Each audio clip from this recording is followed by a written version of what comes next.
it's actually crazy how powerful thought is in regards to directly like something tangible like your biology, how your Mhm. body functions. It doesn't have to be that it's necessarily something external that's affecting you. It's your relationship mentally with whatever the external Yeah, thing is that then triggers uh, a reaction. like a really important thing to understand, which I think is often missed when this is explained to people. So, common example, someone gets diagnosed with IBS or, they have really bad gut problems, and their doctor will say something like, it's just it's all in your head. There's nothing that we can do. You Mm, need to stress less, or you need to, classic. fix your anxiety or whatever. And while there's a connection, and that's, partly true, it doesn't help people to say that. It actually probably makes it a lot worse.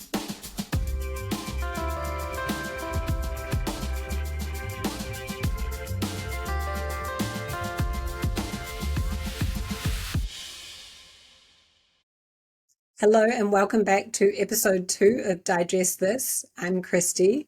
I'm Sean. Yes, yes, welcome back. Today we're going to be going through the gut-brain connection and what it is, what it actually means for us in our day-to-day. And we'll touch on a little bit of the science of how it functions and try to extrapolate out, just what it means for us in our everyday lives. So we were having a good talk about this just earlier, and all of the cool. It's very hard to sort out like all the cool little topics that we can talk about because it's such a big, unique thing in biology where the gut-brain connection, like the brain around the gut, is essentially a second brain, right? It's the second largest Mhm. collection of neurons in the entire body, and we don't really have that with other organs. Like we don't have a pseudo liver. We don't have another collection of cells somewhere that act as a liver. Um, but with the gut brain, we do have that. And one of the cool things we were talking about was the sayings that we have, right? Where they're so old, like that predate possibly even science itself.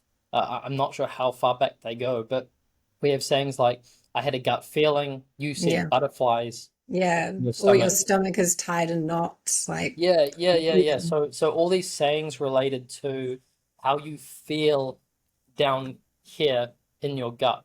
And now we know that there's there's actually uh, some strong biological reasons for that, Yeah. We which have an is explanation for yeah, that, yeah, exactly, which which is is like cool. super, super cool. So it's like your gut brain connection is essentially the two largest brains in the body, the one in your head, the one around the guts, talking to each other all the time. And they are connected by kind of like this highway of neurons, which is like majority of the conversation between these two brains in the body, from what I understand, what I've read, is actually mostly the gut talking to the head brain, which would make a lot of sense, right? Because the brain up here is where we have a frontal cortex where we can actually make decisions. It controls the body. So it makes more sense that the brain around the gut is giving information to the brain up here to make decisions rather than uh, an equal feedback loop, which wouldn't make as much sense in practical or evolutionary terms.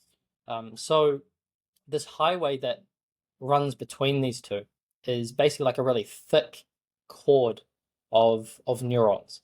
And what this means is it's not just the thoughts that the gut brain has that is influencing the one in our head, but any influences to the thinking of the gut brain are then going to have overflow influences to the one in our head, right? So we're talking about like the microbiome, the bacteria, the fungi, the viruses that live in our gut, and how they can influence the gut brain in a very direct manner through electrochemical signaling, which is basically like we communicate right now. We're communicating with words, but bacteria, they don't have a mouth and a tongue and a voice box. They talk, so to speak, they communicate through molecules.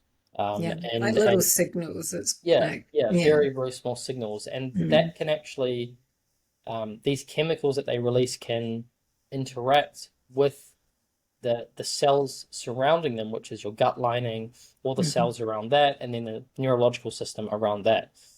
So that can actually influence your behavior and mhm. thoughts as well. And something Yeah. that I always go on about, be interested to hear what your kind of main focus area for this interaction is. Hmm. I always talk about with clients the influence on food cravings. And Yeah. I talk about it as the way I kind of imagine it is like a democracy. So Hmm. based on like different bacteria and everything that live in the gut, they all have different requirements for food, right? They all have a different preference for what they like to eat, what they thrive best on. Yeah. And depending on what they want to eat will depend on what signals they're releasing to your body to get you to eat those foods because they Hmm. can't go out and they can't go to the supermarket and get it themselves, right? They have to try and entice you to get the food that they want. So if you have a huge amount of bacteria that say are more like parasitic or they're just kind of hanging out there, they're not your good bacteria. They're not for you, and they're mostly craving like sugars, glucose, Hmm. then you're probably going to crave a lot more glucose. Whereas on the Yeah. other side of the pond, if you have a lot of bacteria that are very beneficial in like a symbiotic way, it's a two-way relationship. You're helping them, they're helping you.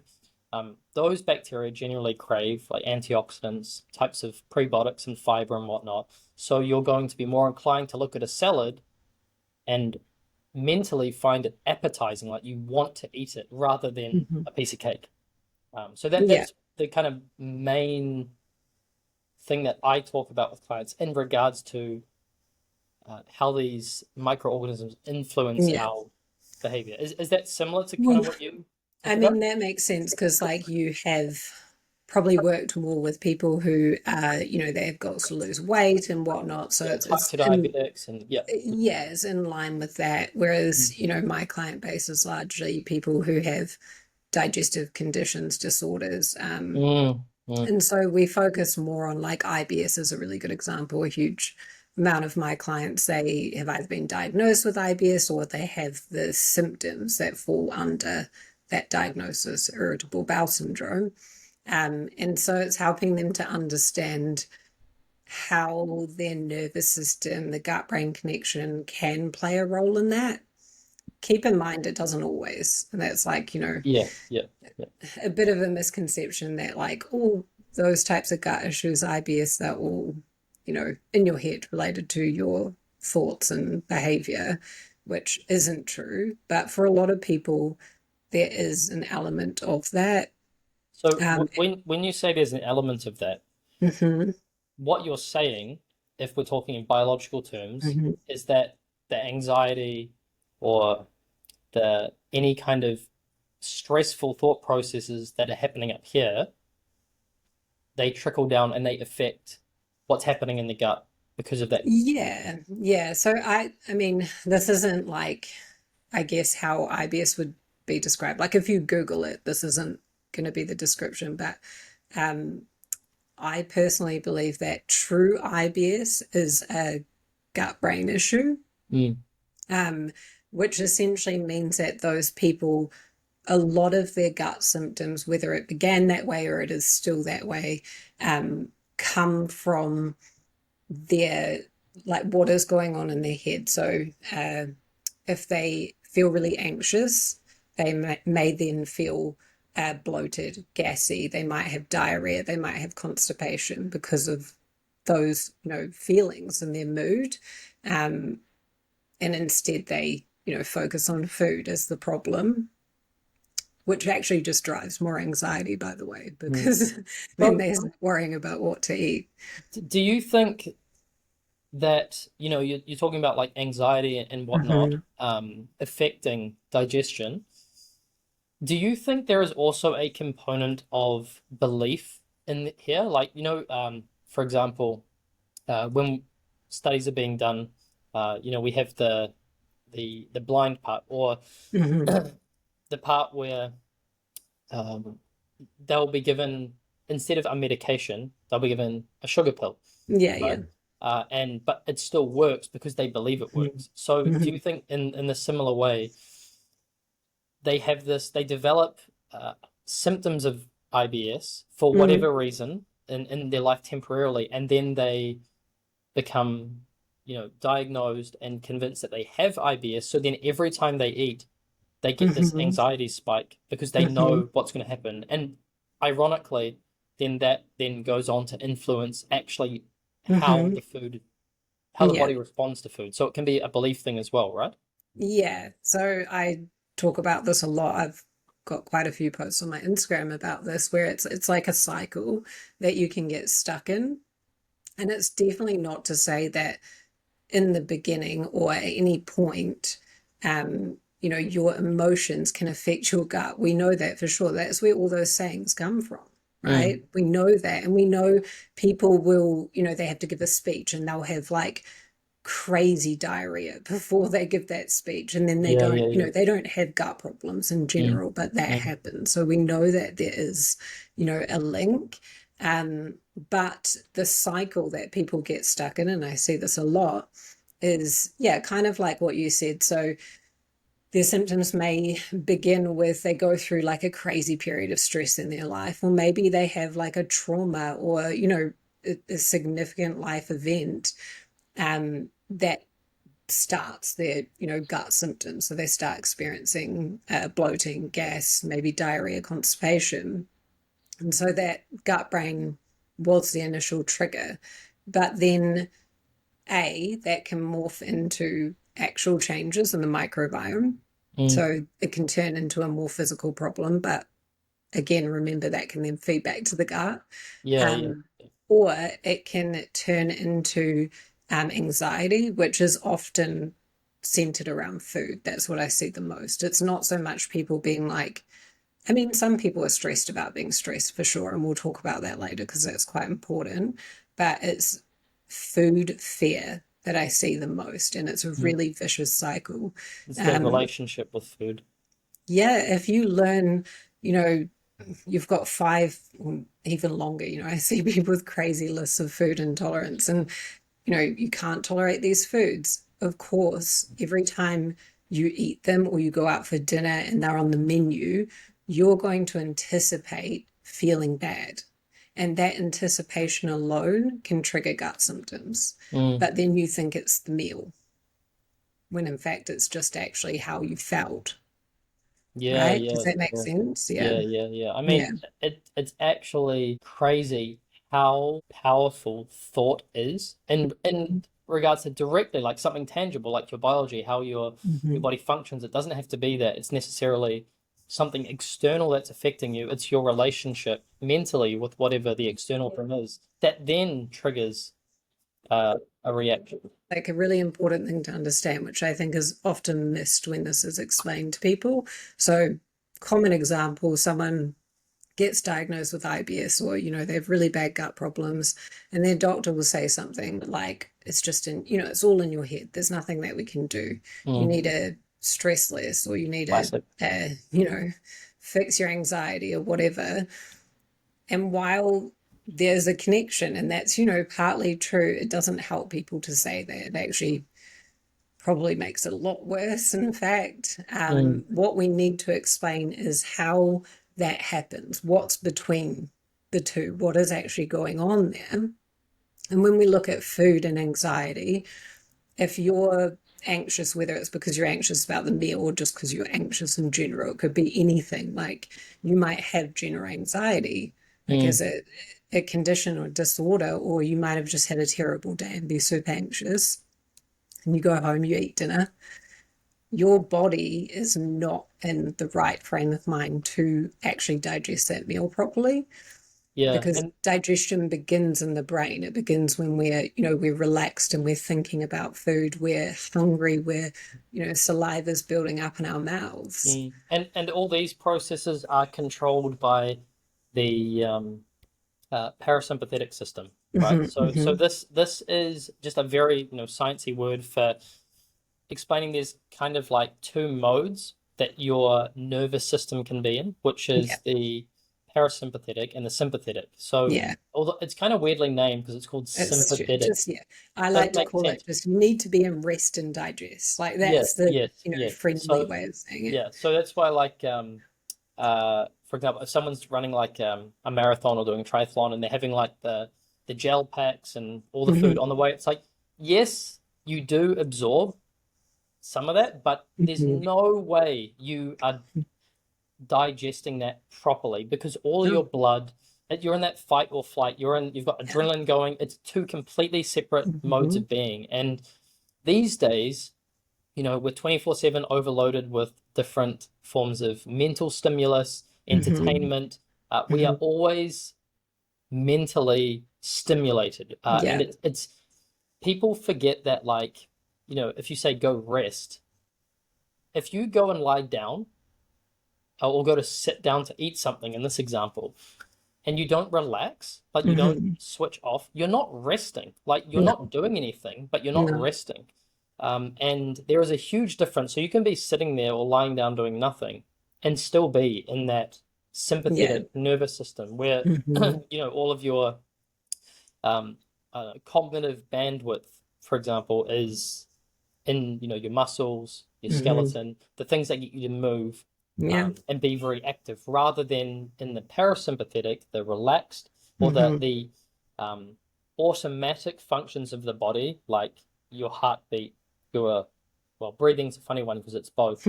Your breathing, your digestion, Hmm. all of the things that keep you in existence and alive, where you don't have to think about doing it, right? You Yeah. don't try to replicate your DNA. It just Yeah. does it. And all of these things function better when you're in a state of rest. Yeah, Um, it's like a and prioritization thing. yeah, But yeah, exactly. that's a really good point because it's, I talk a lot about, stress and anxiety and the way we interpret, it's a very subjective thing. Like that's Mhm. on an individual level, but our body disagrees. And in fact, you know, uh, there are studies that show the body interprets, particularly in relation to digestion, interprets multitasking as a stressor, right? So you're eating dinner, you're scrolling on your phone, that kind of Mm, thing can mm. actually prevent your digestive system from working as well as it could. And particularly because when we scroll on our phone or we watch TV, there's usually a whole bunch of like things that trigger us or stress us out to Yeah, yeah, compound yeah, that, yeah. right? But Absolutely. we're just always on the go as humans at the moment, multitasking, eating as we go. It's there's very little time to actually just sit and eat a meal. And so we Mm. don't mindfully eat, and that affects digestion.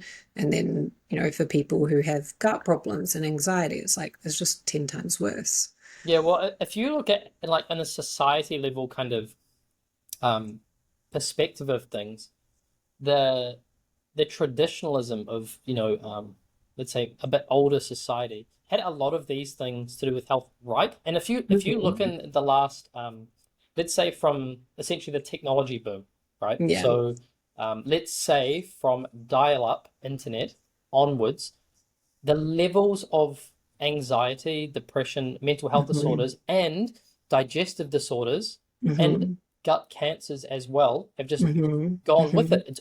It's almost linear. Like it is, there Yeah. is this. I mean, you can go actually talk about heart problems, like all kind of health problems. I mean, going back even further, it's industrialization. Like that's when Yeah, it started. It's yeah, we yeah, learned yeah, how to process foods, and you look at graphs and like, yeah. yeah. Absolutely. And like so there's a lot of the traditionalism that although, as a lifestyle, um, is, you could argue, pretty outdated, but there's a lot to it. Like, for Mm. example, here in our family, like when we have dinner, there's no phones at the table. The TV can't be on. Yeah. Nothing. It's just we're just sitting there eating and, you know, talking. Yeah. And that's a habit that, me Hmm. and Beverly agreed on, like very early on. Like we don't want any of that at the table, especially Yeah. with kids and whatnot. And I think we're very relaxed at the table actually, like, Yeah. and we digest our food well. So Yeah. it's there's definitely something to Yeah. that. Are you guilty of trying to Oh, multitask, or do I you mean, definitely, I you am the brain catch? queen of multitasking. I find it very difficult to, kind of slow down and not like my brain is just go, go, go. But obviously, I, teach this stuff every day and I do definitely try and, apply what I can to my life. But I think it's also really important that you'll never be perfect and it's not about perfection. And there's a fine line between like stressing about, this stuff that is meant to reduce our stress and reduce anxiety. If you, focus on it too much, you may just cause stress. If you worry about it too much, you may just cause stress. So you want to do what you can. And for some people, it's not possible to change everything. So yeah, you take parts of it. And I mean, there are positives with where the world's going. We have a lot of, cooking dinner. It's a lot faster than it would have been back then. Like, so it kind of, there are some good things that can balance it out. But I do think, yeah, we all need to, particularly for people who notice that they have kind of like a sensitive gut. And I think Mm, people can mm, recognize that or maybe if you don't, if you just think about it for a week and kind of just, if you feel bloated, rather than going, what did I eat? What was my last meal? Think about, how did I feel? What was today like? Did I sleep well last night? And mm. see if your body's actually quite stressed, and you might start to connect those dots. And then what you can do is try and slowly, make adjustments to just help your body to digest better. That could just be chewing your food more, like Yeah, yeah, simply yeah, chewing yeah, more. yeah, yeah, absolutely. I Yeah. mean, I think it's a really big one, that people forget to chew. But I think a lot of that actually does come from the multitasking thing, because Mhm, uh, mhm. I I can't remember where I was reading this. There was some studies done on people when they were either just sitting there eating their food just as is, or they were watching a screen Mhm. while they were eating, a phone, a TV, a computer, whatever, Yeah. and how much they chewed their food. It was such a Mhm. drastic difference. Yeah. When they were watching a screen, it was like chew, chew, chew, and down it goes. Whereas Yeah. when they were being just present, right, all they Mhm. had to do was just eat the food. They were chewing a lot and, kind of pushing food around their plate, and like, Mhm. um, they were so much more present with it and actually Yeah. chewing properly. Yeah. Um, And you'll enjoy your food more. That's the yeah, thing. yeah, It's yeah, that yeah, that absolutely. it, it's actually a meditation practice, Mm, mindful eating.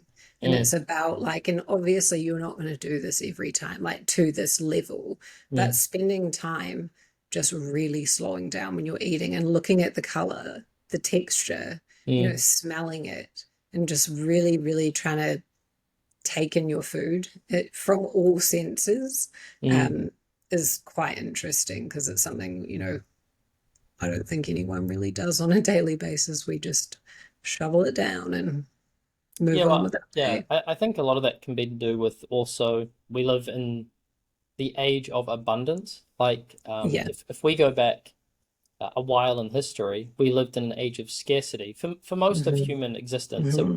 we lived in scarcity, and that's where most diseases or ailments came from, not having enough of something. Yeah. Whereas these Split. days, the vast majority of things that go wrong with our health is because we have too much of something, too much Hmm. sugar, too much alcohol, Hmm. too much this, too much that. We have too much, and Yeah. you know, you don't appreciate something if it's abundant, right? Yeah. You appreciate water a lot more when you're extremely thirsty and you haven't Yeah. drunk water for a while. Hmm. You appreciate food a lot more if it's very hard to get, Yeah. or you haven't eaten for a long time. But Hmm. because it's so available to us very readily, um, we don't appreciate the texture. It's like, okay, so I'm really big on fasting. Yeah. I love fasting. I love how I feel, Hmm. both during and after. Um, and the part, it never gets old. Whenever I break a fast, and I've got Hmm. this feedback from so many clients as well, even if it's just 24-hour fast, um, the first meal that you have, even though it's very light and Hmm. usually quite basic, when you Hmm. break a fast, like say you're having something like I don't know, a salad with some carrots and beetroot and a few other things, Hmm. you know, they're not overwhelming with flavor, but the amount more that you can taste Yeah. after having that time of scarcity is incredible.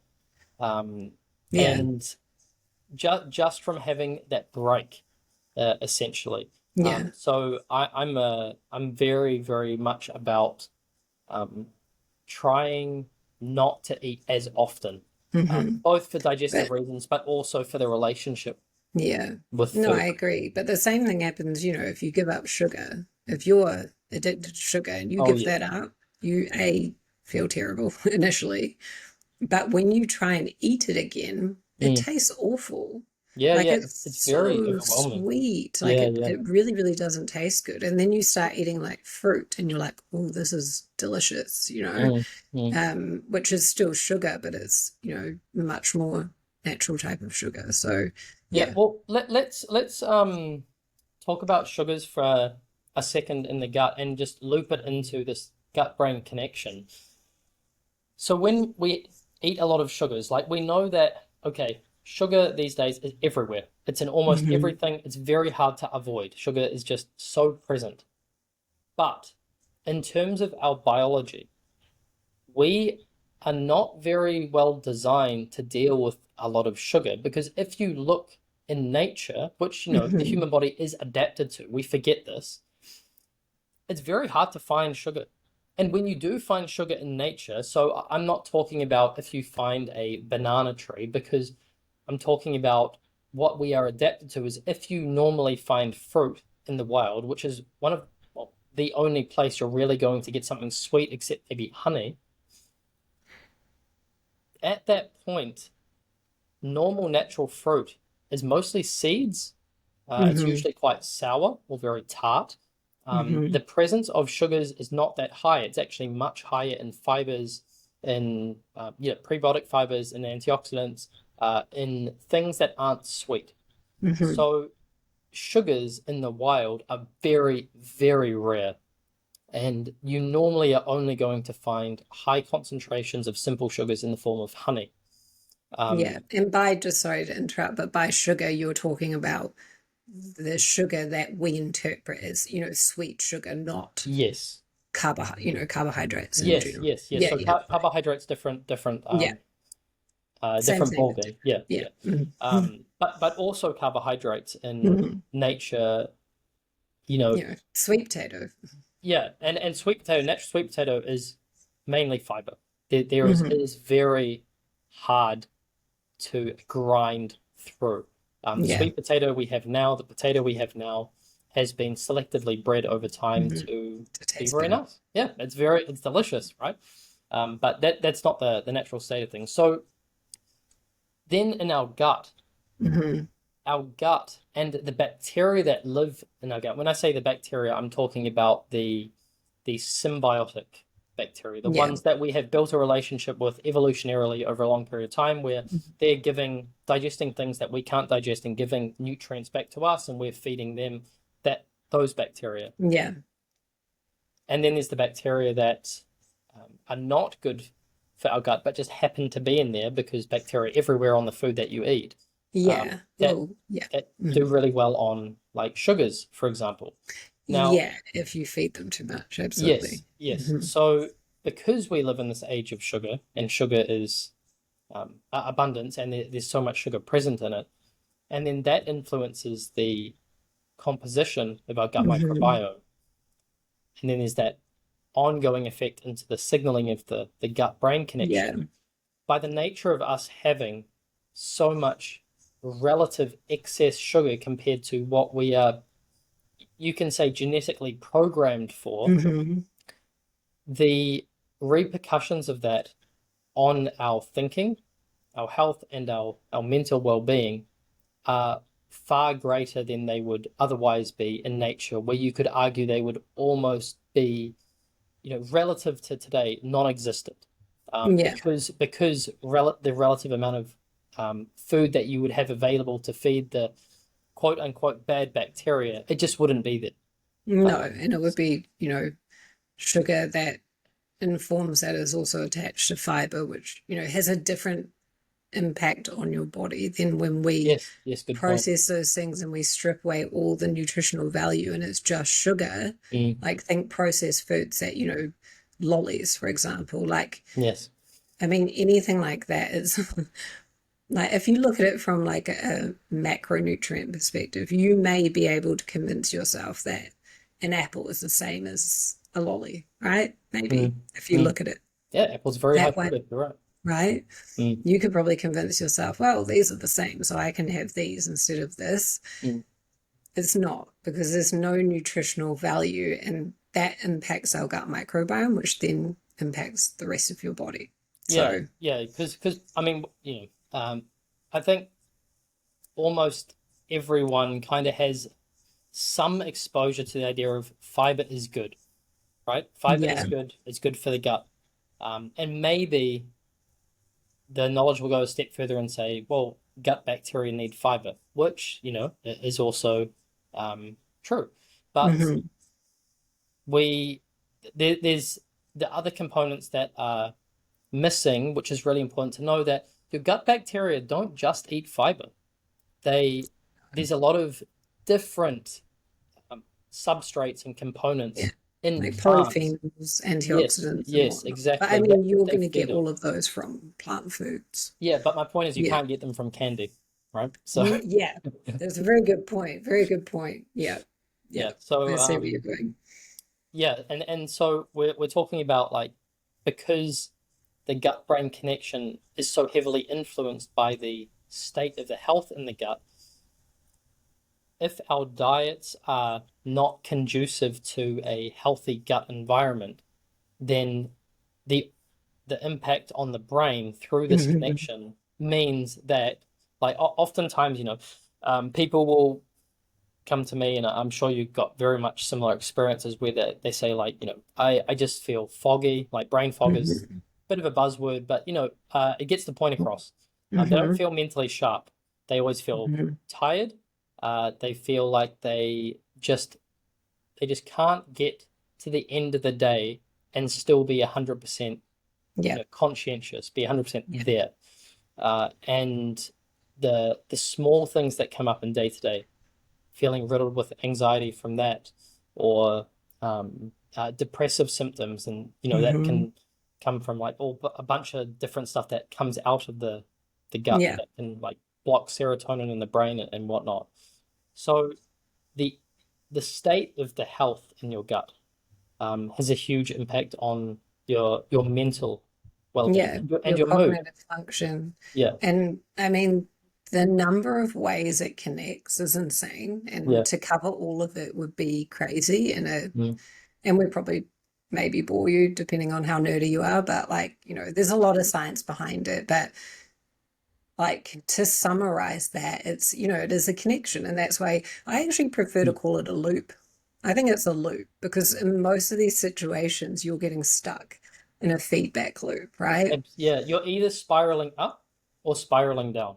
It's very, like, there's no point where you're ever just completely stagnant. No. And, like, one thing affects another. So in the example with sugar, that affects the microbiome and it changes it over time. And then that affects your brain and your cravings and your mood and desire to eat more sugar, which then feeds back into that, and then so on. So you're in this, you're stuck in a loop, and it's incredibly difficult to actually break that, which is, people with metabolic disease like type 2 diabetes, it's not as simple as just like, well, stop eating that. It's actually hard. It's really hard to change and reverse. Yeah, well, what I have found is, and this is actually, so my whole approach for, like, 7-8 years in what I've been doing, and I was very lucky that I learned early on that the knowledge and the understanding of this stuff was Mm. so much more powerful for behavior change and motivation than Hmm. just saying,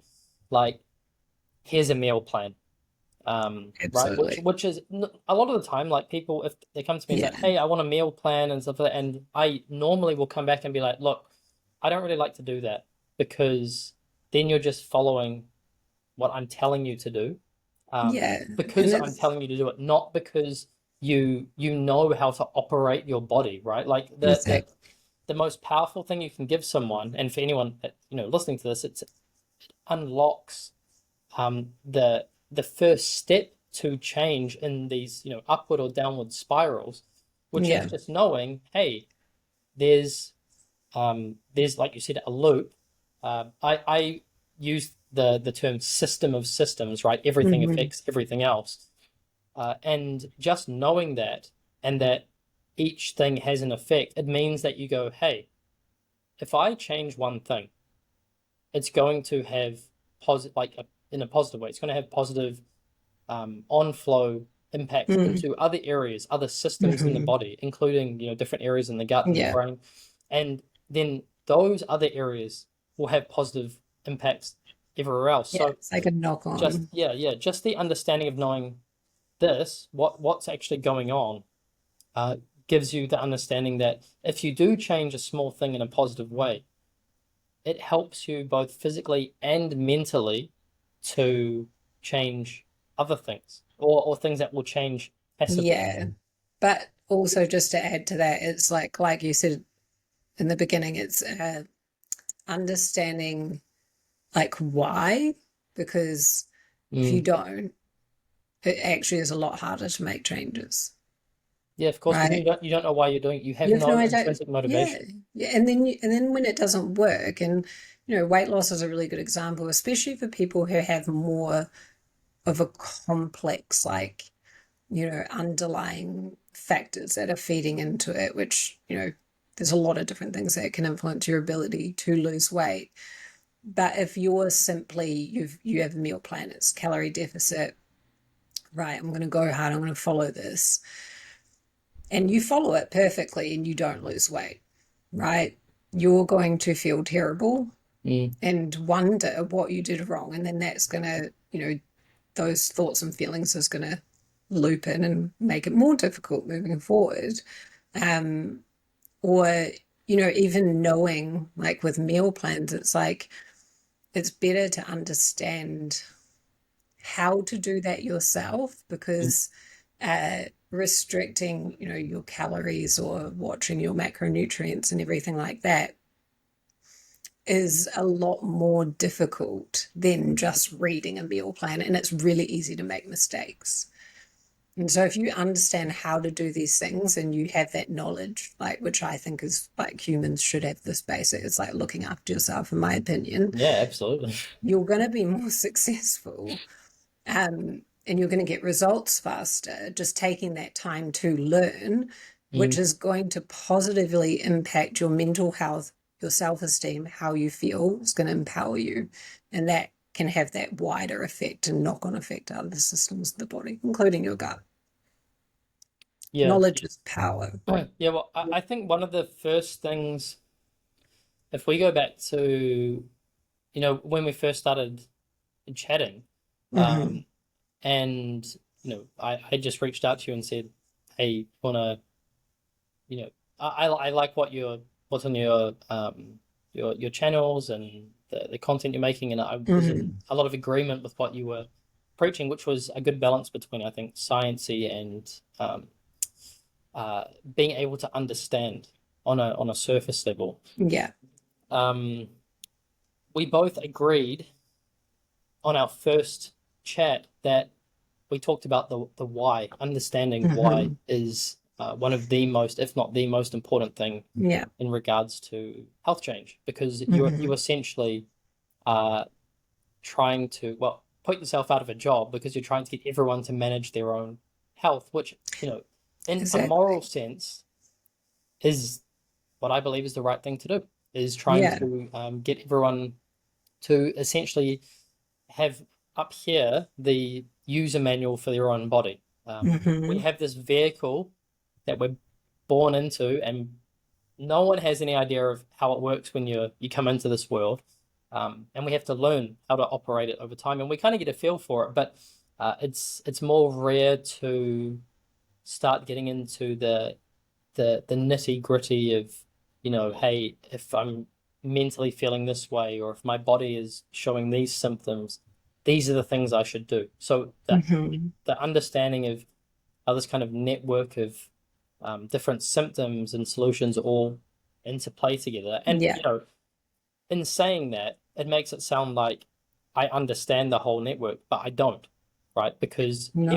every day there is something new, some new studies, some new research that's Yeah. being done that unlocks a new pathway and says, hey, there's also this other branch of this area of health that affects these things, and Hmm. it's ever expanding. And I don't think it's possible to ever fully understand. But if you No. can get the uh oh, the Pareto distribution, the Pareto principle, where like the 20% affects 80%. If you can Like get, the 80/20 rule. well, no, 80/20 rule is like, if you eat good for 80%, Yeah. you eat bad for, Hmm. no, not that. The Pareto Hmm. distribution is like 20% of the population, for example, are responsible for 80% of the developments. Right. So Got you. so so in the same way, like if you get the core 20% of your health right, Hmm. then 80% of your health is taken care of. So for example, if you get Got you. you know pretty decent nutrition, Yeah. uh, pretty decent habits around your gut health and your sleep, and your physical well-being, like exercise. Like, you don't have to be a bodybuilder, you don't have to be No. an athlete, but if you can get the the majority of the core principles right, and that all only equates to 20% of what you could do for your entire health. 80% of your health will be taken care of. Hmm. So that's what I mean, and it's very Yeah. much like that. It's almost like a rule across nature, where the 20% influences 80%. So it's the same Yeah. with, if you go after your task lists each day, you try and do the thing that's going to take the least amount of effort and have the biggest impact, Yeah. right? So Yeah. similar thing with your health, and this is where the core principles kind of come into play. Like, you can Yeah. get fancy with superfoods and this supplement and that supplement and all that Yeah. stuff, but that's just the icing. That's not the cake. Like, Yeah. and maybe it's not good to use cake as an analogy in the frame of this podcast, but like, you get what I mean, right? It's those are the cherries on top that you can go after once you've addressed all the core kind of principles. Yeah. Um, But people more often than not do it the other way around. yeah, it's missing the Um, forest for the trees. which, you've heard me talk about this a lot. It's like you need to have those foundations right. And it's unfortunately the very boring, basic stuff, but it's very easy for us as humans when we're like health is, beyond being what keeps us alive. It is, it's actually a business for many, many people, right? Mm, Like it is like the marketing around health is insane, and people make huge amounts of money off other people being unwell. And you yes. might think, well, that's you, Christy, which, yes, I understand that, but I believe that I try and do it in, a moral way. But anyway, it is like, people will try and make money off that. And therefore, whatever is trending, whatever, people have issues with, that is what you'll see. Whatever you're Googling, if you Google gut health, you're going to get a million ads in your face Mm, over the coming days with the latest, thing that is going to fix it. And then on top of that, there's no regulation. no. They can say what they want. Like supplements can say whatever they want. They can make crazy claims. Mm, And so people buy into that. They see influencers promoting this and that, and that's what they do. But meanwhile, their diet's terrible in general. They're barely moving their body. They're sleeping 5 hours a night. They're stressed up the eyeballs mm, and wondering why none of those things are working. mm. Yeah. Actually, on that point, So there is a link because you mentioned sleep, and it just Yeah, I was sparked in going to my head. say we should. Yeah, We've gone probably off be. topic. Yeah, yeah. So the gut brain connection um, has a lot to do with your sleeping quality, and obviously we Mhm. know that sleep is one of the top things that are important for Yeah, your health and just maintenance of yeah, well-being. That's a time when you actually rest and recover and those yeah, rejuvenative processes. It happens when you're asleep. The yeah, wear and tear happens when you're awake. yeah, And a lot of people these days struggle with sleep. And you say, well, you could say like, oh, just go to bed earlier or just get better sleep. But it's like, but the yeah. thing is, the feedback is I can't sleep.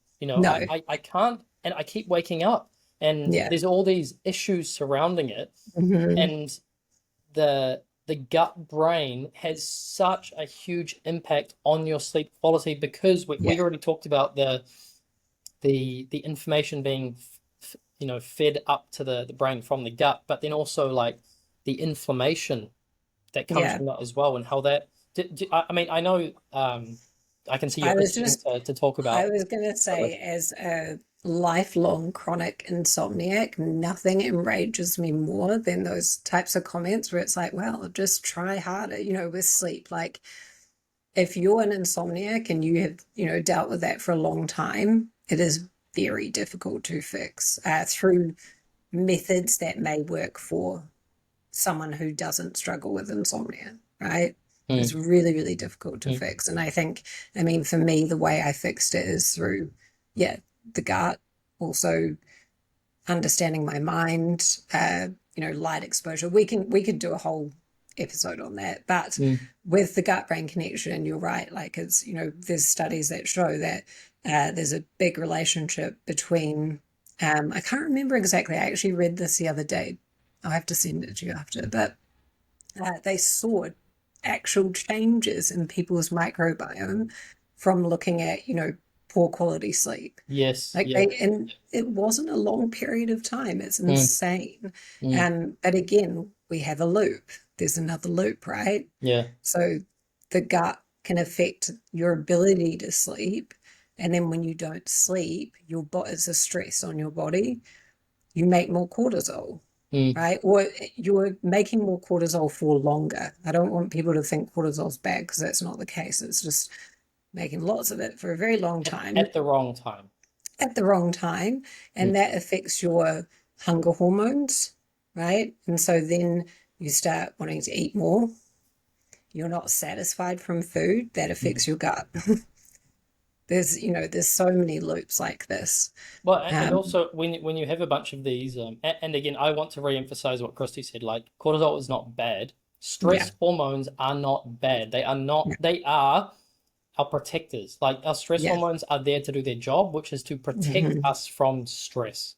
yeah. You So need I want cortisol. to make that very clear. But the thing is, these stress hormones and the the different chemicals that flow around the body related to stress responses, they can impact how well you digest food and then Hmm, also how well you sleep. So, for hmm, example, cortisol is one of the main hormones that we use to wake up in the morning. hmm, You get a big cortisol spike at the time that you should wake up naturally. But if you're getting cortisol spikes or your cortisol is just always quite high, hmm. then it means you're asleep or you're trying to sleep with a constant stimulus telling you to wake up and be Yeah. awake. So is When it it, and you actually get a spike of these stress hormones. I think it's around like 11 p.m. Is it's close to midnight where if you're not already asleep, then yeah, it's really hard. This is why this is this classic where people go, they're like, it's 9 p.m., 9:30, they're kind of drowsy, that they could go to bed right there and then, but they stay up yeah. to watch another couple of episodes of They have whatever the show they're second watching. wind. Yep. And then they get into bed and they can't fall asleep for like 2 more hours. Yeah, And they're just like, I was so tired an hour ago. What is going on? You yeah, missed the window. Yeah, missed it. So like now you're in bed, you're riding this stress hormone wave, which is keeping you awake. You were supposed to have already been asleep when this hit. And if Yeah, you're not asleep when it hits, it's very hard to fall asleep.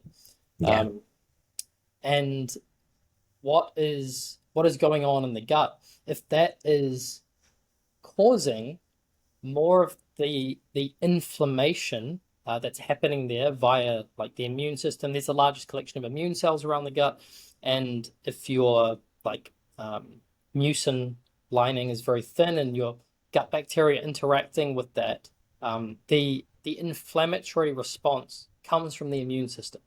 So if hmm your gut is very inflamed, and it's one of the places that we get the most like systemic inflammation, so mm, inflammation around the entire body um, can come a lot from the gut being inflamed, and therefore that gut-brain connection, the brain being more in a more inflamed state, and that yeah, means through that inflammation, what is released? More of these stress hormones to try and deal with yeah, the metabolic stress that we're going through. So then hmm that impacts your your sleep. So you're only yeah, like adding fuel to the fire, and like you said, then there's a feedback loop where if you don't sleep well, these stress hormones and stress components you're they go up. stressed. So then Yeah, it's harder to sleep again. yeah. So okay, so is there before because I want I to mean, talk about yeah, I think we could do an entire episode on sleep, and there's mm, a lot, mm, I'd love to add there. But something I think would be important to cover today is just like actually providing some tips on what you can do to, support your gut-brain connection. mm, Um, mm, and there's two sides to it. Obviously, there's improve your gut health, and uh, that part is quite detailed, and we will be covering that over, future episodes for sure. But on the brain side, I wanted to just talk a little bit about stress because similar to cortisol, stress, we all talk about stress. We're all stressed, and stress is bad. Stress is not bad. Stress is actually a very normal part of life, and it helps you to learn and grow as a human. Like without stress, we would not, you know, be developing, right? It's mm. really, really important. But the type of stress that affects us negatively is what is more known as like chronic stress. Yeah, Um, it's not turning on and off. It's yeah, just it's happening for long, sustained periods of time, and our body is designed to deal with like little spikes of stress. And, yeah. a lot of people use the example of like you're getting chased by a tiger and, that kind of thing. Mm, Your body gets super stressed, it tries to deal with that stress, and then that stress goes away and it goes back to its normal business. mm. But we have so much stress in our lives, which isn't always emotional. It's not always how you feel. You may have been stressed since you were born and you don't even know, what it feels like to not be stressed. Yeah, yeah. Um, Can't turn it off. but yeah, there's a lot of like it's just the way the modern world is that it's busy, and that causes us stress because our bodies aren't really designed to deal with that. Mm, And so what we need to do rather than because we can't just go like live on a desert island, right? I mean, we wish that was possible, but I don't know anyone that can do that. We can't run away from our lives. So we need to learn how to balance it out or down regulate the nervous system.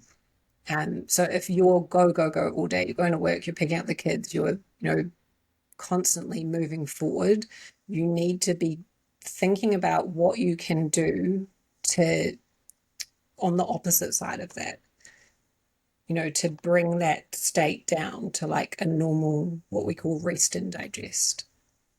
yeah. So if we're then talking about the some of the because we obviously couldn't cover everything because that's it is hours and hours of content in and of itself. But some of the most straightforward ways that we can bring, well, if we're talking about the gut-brain connection and the influence of the gut on the well-being of the brain, uh, Mm-hmm. I think the main thing to address would be the inflammatory state of the gut and the main things that we can do to um, bring down the local inflammation in the gut so that we don't get the more widespread chronic low-grade systemic inflammation around the Hmm. body. Now, I think sugars are one of the first things on that list is to you don't have to completely eliminate sugars, but at least changing the types of sugars that you're having can have a huge impact and is quite realistic for a lot of people. So instead of what you talked about, like comparing like gummy bears to an apple, Yeah. um, swapping out if you know you're the type of person, and I hear this a lot. It's like I have a sweet tooth. Nobody is born with a sweet tooth. Mm. You likely have an influence from your gut on the cravings for those sugars. But if you can swap Yeah. out the the candy, if you know you're the type of person that is going to reach for something sweet, then swapping it out for nature's candy, which is fruit, is a really good start. Yeah. I mean, So I would say, like, I don't know, I think it's um quite an in-depth topic in general, but yeah, sugar, but I would probably because not everyone has a sweet tooth, right? It's true. Like some no, people no, are not really. savory, they're into savory foods and they might be thinking that they're getting away with this. So I would just say ultra processed foods. And ultra processed Mm. foods are the foods that are in packages and are super tasty, like chips and lollies and chocolate. Um, you do not have to completely eliminate these, but if you have, you're aware that you're quite addicted to them, like you're craving, you find it incredibly hard just to kind of pull back a little bit, you may need to consider just straight up giving them up for a short period of time to reset your taste buds and what you're craving, because Mm. you'll find that when you do that afterwards it'll feel horrible to begin with, and you'll go through all the normal stages of addiction, Yeah, um but afterwards you'll probably actually start to enjoy like whole foods.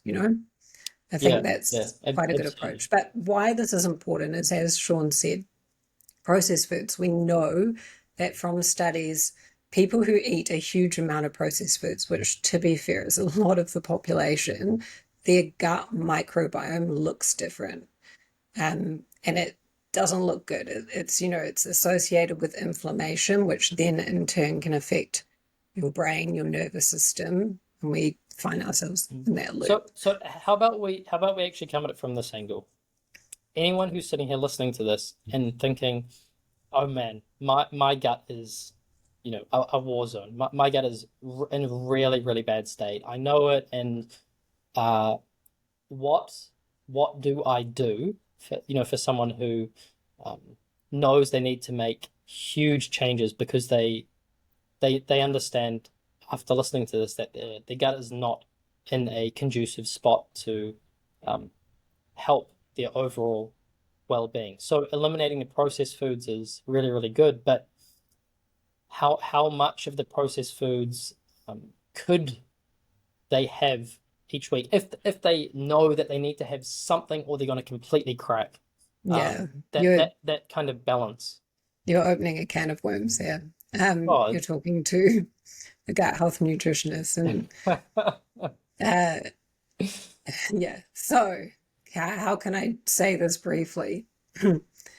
If you're aware your gut is not good, and I'm going to assume that by that you mean you have crazy gas, you've got raging diarrhea or constipation, you're bloated all the time, you have reflux, you have obvious gut problems, right? The answer to begin with is nothing to do with food. Do you want me to dig into that, or should yeah, we yeah, save it? absolutely. Look, Okay. look, we got time. I mean, yeah, I just feel like I'm going off topic a lot here because, what we spoke about before, it still is important, but there's two groups of people. There's people, day-to-day humans who are struggling with their health, right? They might have brain fog. They might not feel like they're as sharp as they used to be. They might not be sleeping well. They're gaining weight. They're a little bit bloated. You might even be, having blood markers like your cholesterol's a little bit off or your blood sugar is indicating that you might be heading down the road of type 2 diabetes, those people still need to address their gut, okay? Those people might not have what we would call IBS symptoms, like those really obvious gut symptoms. And so what we're trying to help people to understand is that even though it doesn't seem like that would be related to your gut, it is. And in that case, those, basic dietary changes would be a fantastic way to start. Mm. On the other side, we have people who've been diagnosed with gut conditions. They might be really healthy otherwise, and a lot of my clients are. They eat very well. They're not eating processed foods. They're doing all the right things, but they, describing their bloating as they're 6 months pregnant. They're so gassy. They're, feeling nauseous, really bad bowel habits. Those more extreme symptoms, they need to work out what is causing that first. Oh, Because so this is why you said it's a can of worms, because you're talking like intolerances or just okay, yep, I so understand. it's Okay, so difficult for we'll me put because that, it's like, yeah, we'll put that to one side then, yeah. because that is like a But whole in short, calculus. if you have serious gut problems and you're struggling with your gut, making like general changes, there is a chance that that won't help. And we can, we'll dig into that in another episode, but I just wanted to make that clear because it would go against everything I teach. Yeah, no, absolutely. We'll have to unwrap that probably over a series of Yeah, other I think so. videos. But yeah, for the general population, people who maybe are not struggling seriously with their gut health, but you have some of those like more systemic problems, which are, Mm. other systems of your body are getting affected by the gut, but it might not be quite clear that, you have a gut problem. Um, you know, Starting with just cleaning up your diet, eating less processed foods, eating less sugar, drinking more water, exercising more, those real basic things that are truly boring, Lifestyle stuff. those are really important. Yeah, Yeah, yeah. So super, super important. if anyone is sitting there thinking, oh, I need to do something about my gut health, it's not in a great situation, and their first instinct is to say, and I hear this all the time, and I'm sure you do as well. It's like, should I go and take a probiotic?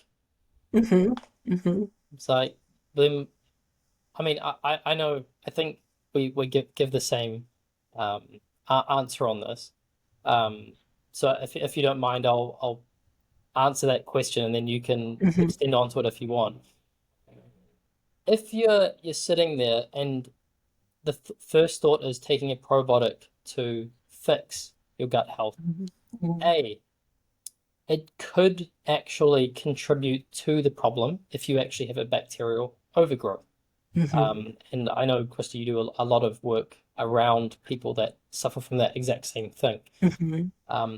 B, a probiotic, a lot of the time, this, depending on where you're getting it from, is actually not going to be effective and do the job that you think it's going to do. Yeah, C, it's usually going to be relatively ineffective if you're not taking it in conjunction with a prebiotic, assuming that that probiotic is good quality. Um, the long and yeah, short of it is, if you think that your gut health needs fixing, and I think society just as a whole is very victim to this, where through marketing yeah, and branding and everything, we have been almost indoctrinated to believe gut health problem, take a probiotic, and it's yeah, just magically fixed. But yeah, the complexity of what is going on in yeah, what I call like the rainforest of your gut, it's a whole ecosystem in there yeah. of bacteria, fungi, viruses, a whole bunch of different substrates and Mm-hmm. things going on. Um, it is not as simple as just adding a type of bacteria No, into the mix and expecting it to. It's like just wanting like, to clean up a septic pond and you put in some bleach. Like it just doesn't. It's not going to do anything, right? yeah, And this is you're talking about like the lifestyle thing. Like, don't underestimate how much of a positive impact on the gut something like going for a brisk walk for half an hour every day can have in the mm-hmm. sunshine. Getting sunlight. this is something that I always come back to, which is, what the world is to you. So the environment is Yeah. to you is what you are to your bacteria. Almost on the same scale. So you have trillions of bacteria that live inside of you that actually outnumber your own cells roughly 10 to 1. So you are 10 times more, if you go cell count, more Yeah. bacteria than you are human. And what happens to you happens to them because you are the environment. So if there's a natural disaster on Earth, a really, really big one, cataclysmic, then it's going to affect humans because we live on the Earth.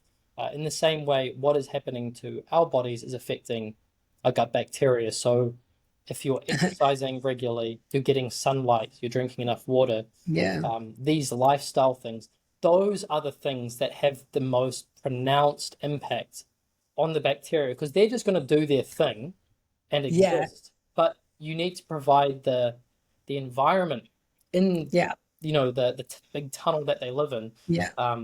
to be able to let them thrive, right? That's your main Yeah. job, is to give them the conditions to live their best life, right? Yeah. I mean, that just made me think of something that's actually is a great example. You mentioned a natural disaster and whether or not people think this was. I mean, COVID happened, right? The Mm, world shut down. And for most people, not so much me because I work from home, so not that much changed, but for a lot of people, their life changed overnight. And the amount of clients that I've seen over and still trickling in now where their gut problems started around COVID. It's insane. It mm, is incredible. And it's like, because their whole you'll lifestyle switched.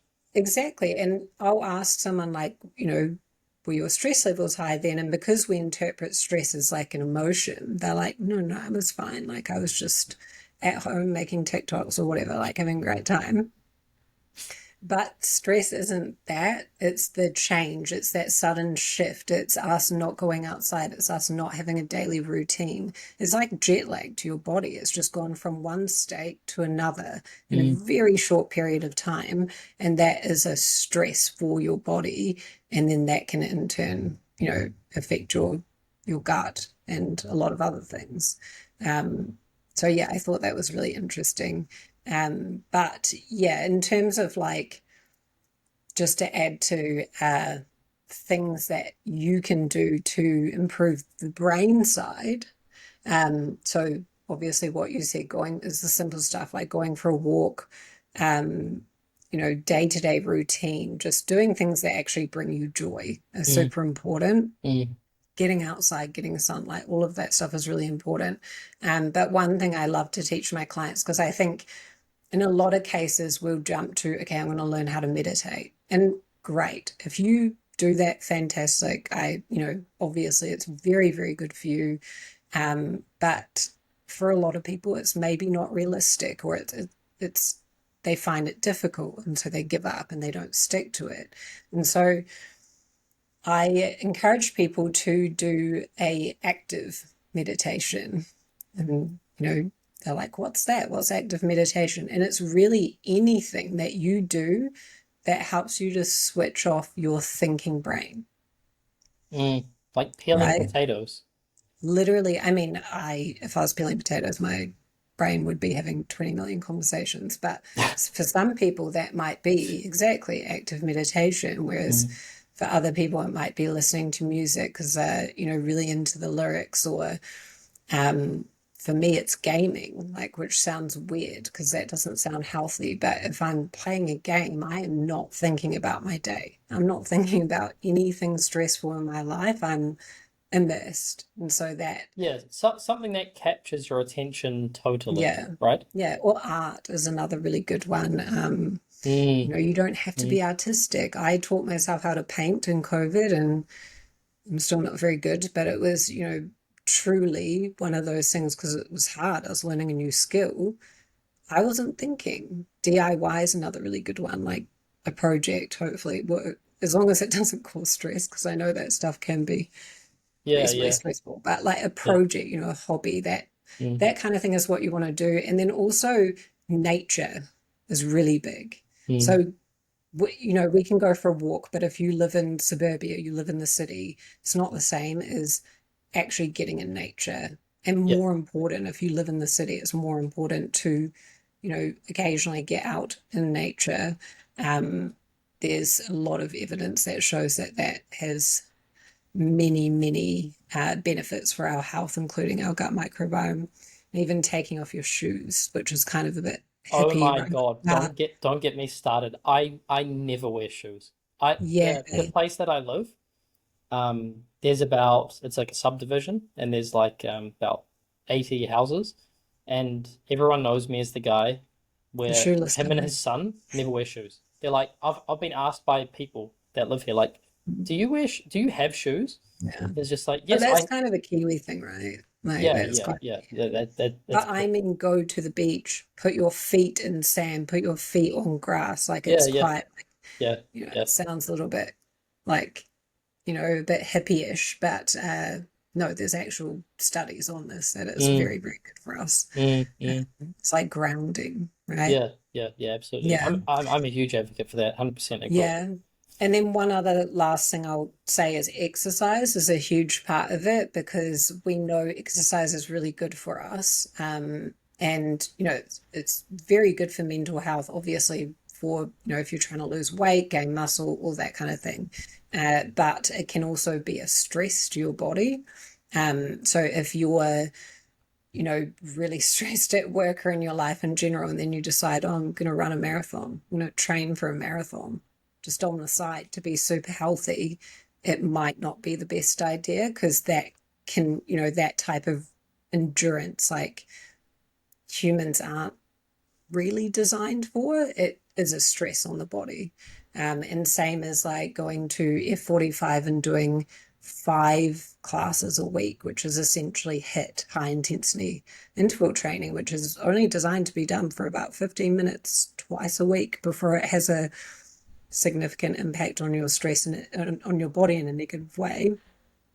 Try to think about how you're exercising and balancing that out with things that are more restorative. So yoga or Pilates can be okay. Walking, gentle forms of exercise can Mm. be really, really good as well.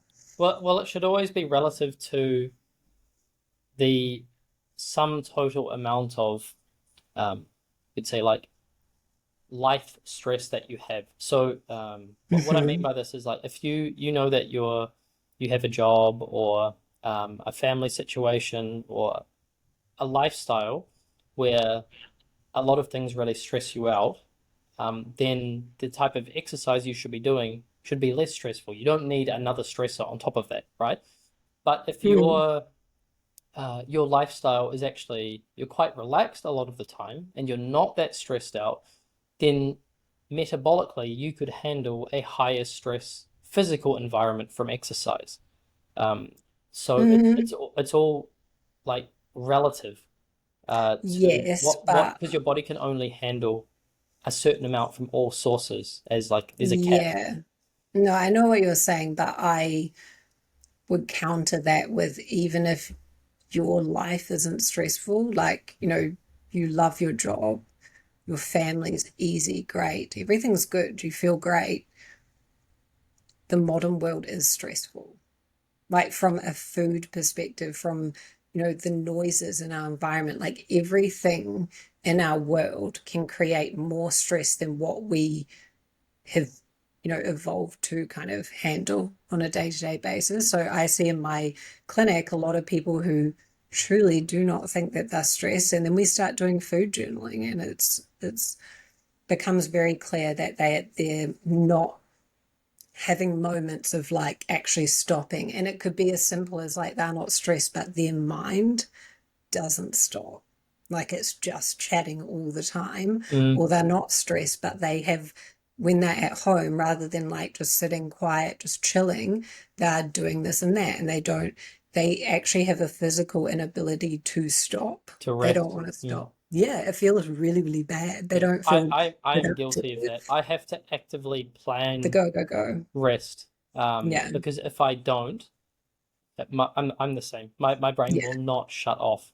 Yeah, So it that has I to be agree with you. I consistent. mean, this is not saying you can't, train for a marathon and that more intense exercise Oh, doesn't, I wasn't. Yeah, I wasn't saying it marathon. serves a purpose for sure. Like there's definitely, I'm a big advocate of exercise, but every person could also benefit from doing one yoga session a week. Mm, It's a very old practice with many, many benefits, but it also teaches you how to breathe, which is really, yes. really good for your gut, Yeah. very good for your nervous system. Mm, Um, and that's something else I could add is breathing is a huge part of it, right? People shallow breathe. yeah. Yeah. Yeah. We don't know Absolutely. how to breathe as humans. Yeah. We are also breathing in through the mouth compared to the nose. Hmm. A lot of people, I mean, it's in my circle of friends, it's an insult. Like you call someone a mouth breather, you call your mate a mouth breather, Hmm. because they say something. They say something stupid or something. It's an insult because, and you wonder where it comes from. But there's so much research behind people who mouth breathe, what it does to their face, Yeah. their jawline, their brain activity, their physical well-being, as Hmm. opposed to being able to breathe clearly. Who knows? And you know all about that because your sinus was like heavily blocked for a long time, right? I mean, my nostril was just incredibly small, Mm, and like collapsed. But yeah, I uh, had the pleasure of learning what truly breathing, mm. through your nose feels like at the age of 35. That was fun. Yeah, yeah. And but no, breathing is really important. Like that's actually, a good takeaway is uh, assess your breathing and just like tune in to how you breathe Mm, and then try to take a deep breath. And if you struggle, it feels like weird or raspy, you've probably been breathing incorrectly for a very long time. mm. Yeah, yeah. I think there's a lot to that. Probably more to unpack at a different time. Yeah. Um, so kind of everything that we've gone through. I mean, we're always going to go on lots of different random tangents, which is part of the fun of doing this. But I just want to clarify that all the different points that we've talked about throughout, they do all have either a very powerful direct or substantial indirect relationship that ties back into the health of the gut itself, or Yeah. or the immune system around the gut, or the microbiome, and all of that does tie into this loop that we talked about between the brain and the gut, and that impacts your thinking, your mental well-being, your mood. It is Yeah. all interconnected. So all the different kind of random topics that we've talked about, although some of them we haven't specifically worded it in a way where it links into this gut brain connection, it does. Yeah. Because everything that happens somewhere in the body is going to affect everywhere else in a direct or indirect way. And with the gut brain connection, it is far more direct. It's probably, I would argue, one of the most close knit relationships between Hmm. um, different systems of the body. They almost work as a pair because of how well directly connected on a physical level. They're not just talking through hormones. No, They're connected by an actual structure. physically. Yeah, a Yeah. very big Yeah. structure. Exactly. The nervous Mm, system. But yeah, it's a two-way street. So what's going on in your head can affect your gut from a digestive perspective, like day to day, but that can also actually morph into physical, like changes within the microbiome. And then the shape and diversity of your microbiome affects your brain and your cognitive function and your mental well-being. So it's a two-way street, and to improve that you need to address both sides. So you can't just fix the stress or the anxiety, or only fix the gut. You've got to do both sides. yeah, absolutely. Yeah. All right. Cool. So it's probably, I think, a good point to wrap up on there Yeah. because we could talk forever about all these different random Yeah. tangents. Um, but there were a couple of things there that I wanted that I made a note of that I really want us to Hmm. um unpack in the future cast that we're doing. Yeah. All right, so for anyone that is listening in and just wants, we're always dishing out information around the gut, just things that we think could be useful, helpful for a health journey, for gut health, for sleep, mental health, exercise, everything. We post very regularly on our Instagram. You can just follow Gut Health Project. The same thing with we have a Facebook page, same thing, Gut Health Project. Yeah. And then obviously going to be on YouTube and Spotify as well. So we're Yeah. always trying to add value to people's health journeys. So go Yeah. and check us out there. Yeah. And we do also, just one thing is we will be putting out a guide probably next week, which is actually a fantastic starting place just for anyone who, in general wants to start, working towards a healthier gut. So it's going to be a free guide with some tips to get you started. So make sure if you want to get a copy of that, you follow us on social media, because we will let you know when it's available. Yeah, fantastic. Yeah. All right, cool beans. Cool. All right, ciao, ciao for now, and we'll catch you Yeah. guys on the next potty. See you next week.